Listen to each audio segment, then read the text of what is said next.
Chase Elliott could have won, same for Brad Keselowski, and Denny Hamlin too.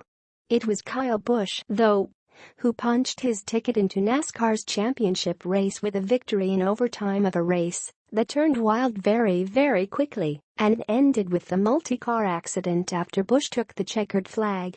Busch moved Joe Gibbs' racing teammate Hamlin out of his way to earn a spot in next month's championship race at Homestead Miami Speedway for the third consecutive year. He won the series title in 2015. "We weren't the best all day, but we put ourselves in the right spots there at the end," Busch said. "There was kind of chaos ensuing, and none of it was our fault. We just came out on the right end of the stick." Keselowski was in position to win when Joey Logano developed a tire problem with about 10 laps remaining in regulation. Had his Team Penske teammate pitted under green to fix the tire, Keselowski likely would have coasted to the win and earned the spot in the finale. Instead, Logano spun and brought out a caution. Keselowski was moved out of the way by Elliott after a restart, and Hamlin then spun Elliott out of the lead with 2 laps remaining in regulation. Elliott wrecked, chased Hamlin down on the cool-down lap to show his displeasure, and the drivers had a heated exchange after they climbed from their cars. It was a tough result for Elliott, from potential race winner to 27th, lowest of the 8 remaining playoff drivers. "My mom always said, if you don't have anything nice to say, don't say anything at all," Elliott said. "He's not worth my time. I got punted from behind and wrecked in turn 3 leading the race. I don't know what his problem was. It was unnecessary, and I hadn't raced him dirty all day long.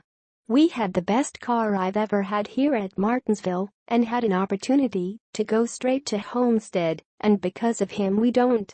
Elliott could repeatedly be seen saying "you wrecked me" to Hamlin as the crowd roared its approval over the tension. Hamlin at first defended his actions because of the stakes, but later apologized to Elliott on social media. "I've raced nearly 10,000 races since I was 7. Today was the first time I ever spun out the leader," Hamlin wrote on Twitter. "I regret the outcome because it was not intentional the way it turned out, but I am responsible for my own car and take blame. Nothing I say now can turn back the clock."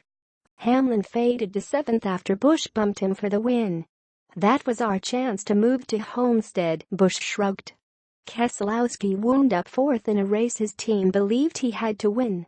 Instead, he was simply darting his way around a huge pit loop on the final lap that ended an emotional opening race of the 3rd round of the playoffs. "Yeah, everybody is just desperate," Keselowski said. Martin Truex Jr. wound up 2nd in a 1-2 sweep for Toyota, which has won 6 of the 7 playoff races. Truex and Busch have won 3 playoff races each, while Keselowski won in the 2nd round. The favorite to win the title, Truex said he is confident enough he will make it to next month's finale at Homestead Miami Speedway without having to bump Busch out of his way to grab the automatic berth. "I don't know that I would have done anything differently," Truex said. "I think we can get to Homestead without making too many enemies. We'll let everybody else fight, and we'll try to do our own thing."